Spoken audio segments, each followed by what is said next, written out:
아니 이게 오늘 방송 시간만 있다면요. 사실 대기실에서 대화가 되게 재밌었어요. 근데 얘기해 주시죠. 해도 되나요? 시간이 되나요? 네, 충분합니다.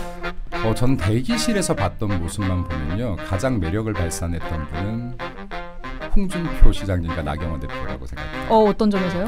홍준표 시장님은 일단 끝까지 위트를 잃지 않으셨고 대기실에서 네. 뭐 일단 이런 대화들이 있었습니다. 그러면은 저희가 기존에 예상했던 3강 있잖아요. 김문수 후보, 그리고 이제 한동훈 후보, 그다음에 홍준표 후보. 그래서 이제 한 자리를 두고 이제 안철수 후보와 그다음에 이제 나경원 후보가 이제 설전을 벌일 것이다 이런 예상이 많았는데 대변인님 생각은 조금 다르시겠네요. 그러면. 전 개인적으로 이번 1차에서는 지금 2.5등을 할 거라고 생각하고요. 2.5등이요? 네, 그러니까 2등과 오차 범위 내에 3등을 할 거라고 생각합니다. 확신하시는 계기가 있나요? 왜냐면요, 이게 지금 사실은 착시가 많아요, 여론조사에. 왜냐면 이게 지금 여당 후보들 중에서 한덕수 총리가 계속해서 껴있다 보니까요. 한덕수 총리 지지율이 실제로는 이 국민의힘 경선에서 안 발휘되는데 30%를 먹고 들어가거든요. 그렇죠. 그럼 이 표가 어딘가로 나눠져야 됩니다. 근데 이 표가 어디론가 나눠져야 되는데 이 표가 한동훈에게 가진 않는다. 예를 들어서 안철수에게 가진 않는다. 그럼 이 표의 성격이 명확히 있거든요. 그럼 이 표는 나경원 또는 김문수 후보에게 나눠질 확률이 굉장히 높다라고 봅니다. 네, 그럼 이게 약 30%의 표인데 이 숨은 표가 상당히 있다라는 말씀을 좀 드리고 싶고요. 네, 그리고 지금 반면에 오세훈 시장이 또 불출마를 했거든요. 그렇죠. 이것도 이번에 저희들 경선에 안 들어가겠죠. 근데 이 사실은 오세훈 시장의 표는 안철수나 한동훈에게 가지 않을까라고 사실은 물음표를 했어요. 네. 네, 근데 이게 아니게 됐어요. 왜냐하면 오세훈 시장이 지금 다른 후보들은 다 만나는데 한동훈 후보만 만나지 않고 있거든요. 맞습니다. 맞습니다. 네, 거의 만나지 않겠다는 의사표명을 한 거에 가깝다라고도 볼 수 있어요. 네, 그러면 이게 지금 오세훈 시장께서 약자와의 당행이라는 공약을 실현하려는 후보와 나는 그 후보를 지지하겠다라는 발언도 했습니다. 그래서 지금 이 부분을 또 실현해 낼 수 있는 것이 나경원 후보에 가깝더라. 그럼 오세훈 시장의 표가 나경원 또는 홍준표에게 또 나눠질 가능성이 있겠더라. 안철수 3명에게. 이렇게 지금 이 분산 가능성을 본다라고 하면은, 그리고 지금 나경원 대표 같은 경우는 목소리가 굉장히 선명하죠. 그래서 이게 사실은 많은 국민들이 갈피를 못 잡고 있는 표들도 응집하는 효과가 있을 것이다. 그래서 전 이게 2.5등이 된다라고 하면 2차에서 바람 일으키면서 우승할 거라고 봅니다. 굉장히 새로운 해석인 것 같습니다. 네. 교수님 그리고 위원님 발언 이제 한 번씩 들어보죠. 어떻게 생각하시는지요? 근데 일단 뭐 나경원 후보님에 대해서 워낙 이제 뭐 높게 평가를 해주셨으니까 다만 이제 염려되는 건 데이터는 못 속이는 거거든요.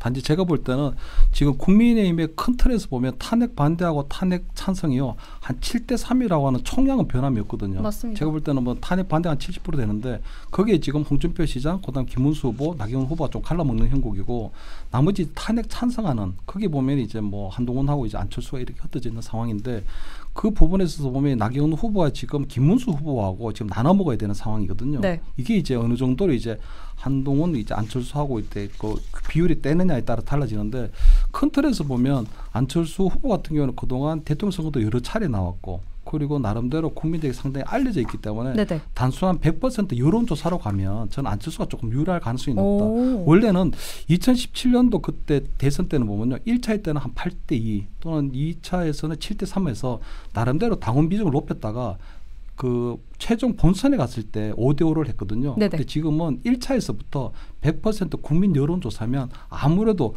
국민적 인지도가 높은 사람이 조금 더 유리할 가능성이 좀 있지 않나. 네네네. 그렇게 되면 나경원 후보하고 지금 안철수 후보 사이에 그렇게 따진다면 데이터상으로 볼 때는 나경원 후보가 조금은 안철수 후보에게 좀 열세일 가능성이 높고 거기다가 아까 말씀드린 것처럼 이번 비조 토론회에서 생각보다 홍준표 시장이 완전 한동훈 후보를 아작을 낼 가능성이 좀 크거든요. 그래요? 거기다가 지난번에 보면 조금 아픈 거일 수도 있는데 지난번에 전당대회 때도 보면 나경원 후보가 그때 한동훈 후보에게 그때 뭐 여러 가지 뭐 이거 뭐 이 패스트라고 얘기하다가 한동훈이 갑자기 방송 토론 중에 그때 왜 나한테 그 뭐 공소 취소 부탁했잖아 해가지고 갑자기 카운터 펀치를 날려버렸거든요. 네네. 그래서 지금 이번에도 보면 한동훈 후보는 나경원 후보를 한 수 아래로 보고 뭔가 또 카운터 펀치 들고 나올 가능성도 좀 있지 않을까. 네. 그렇게 되면 나경원 후보가 좀 단단히 준비해 나가지 않으면 이번 뭐 비조 토론회에서 좀 손해볼 가능성이 크지 않을까 이렇게 보입니다. 이건 사실 좀 약간 비하인드 스토리를 얘기해야 될 것 같아요.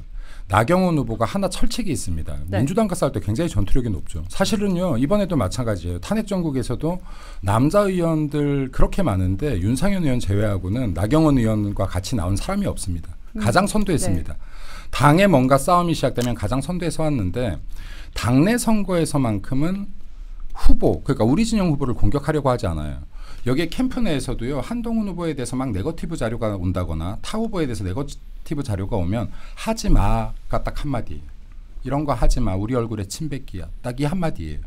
근데요. 지금 중요한 것은 한동훈 후보는 다른 개념을 갖고 계시다. 네, 공격력이 바뀔 것이다. 네, 완전히 바뀔 것이라는 말씀드립니다. 준비를 철저히 하셔야 될 겁니다. 그래서 이게 홍준표 시장님의 공격이 눈에 안 띌 수도 있다. 네. 홍준표 시장님 공격력 좋으시지만 홍준표 시장님은 원래 안팎으로 공격력이 다 좋으시거든요. 뭐 우리 대통령도 공격하시고 우리 당대표도 공격하시고 뭐 하시는데 나 대표님은 절대 우리 내부를 공격하지 않는 사람인데 이건 약간 지금 한동훈 대표에 대한 기준은 좀 바뀌어 있다. 그러니까 이거는 지금 민주당과 싸우듯이 공격할 가능성이 굉장히 높다. 조심하셔라라는 말씀드리고 싶습니다. 두 분의 해석이 굉장히 다르네요. 위원님 어떻게 보세요? 네. 어쨌든 뭐 시간이 얼마 남지 않았기 때문에 출렁거림이 크지는 않을 겁니다. 왜냐하면 누군가가 치명타를 맞을 만한 악재가 드러나지 않기 때문에 기존에 나와 있는 여론조사에서 크게 흔들리지는 않을 것이다. 그렇기 때문에 김문수, 한동훈, 홍준표 이 세 분은 제가 볼 때 좀 안정적인 것 같고요. 그리고 역선택 방지 조항이 있기 때문에 나경원, 안철수 후보 두 분이 경쟁을 한다면 나경원 후보가 좀 유리할 것이다.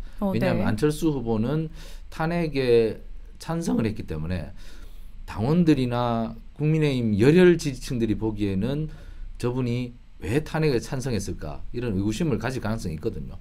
그렇기 때문에 그리고 또 안철수 후보는 사실 국민의힘 출신이 아니죠. 국민의당을 창당했던 분이기 때문에 그런 측면에서 역선택 조항이 있기 때문에 다른 당에서 온 분이 이번에 들어가기는 조금 어렵지 않을까. 그래서 저는 뭐 기존에 가장 뭐 높게 나오는 김문수, 한동훈, 홍준표 그리고 거기에 나경원 후보 정도 올라가는 이 4강이 형성될 것 같다고 저는 이렇게 예측을 해봅니다.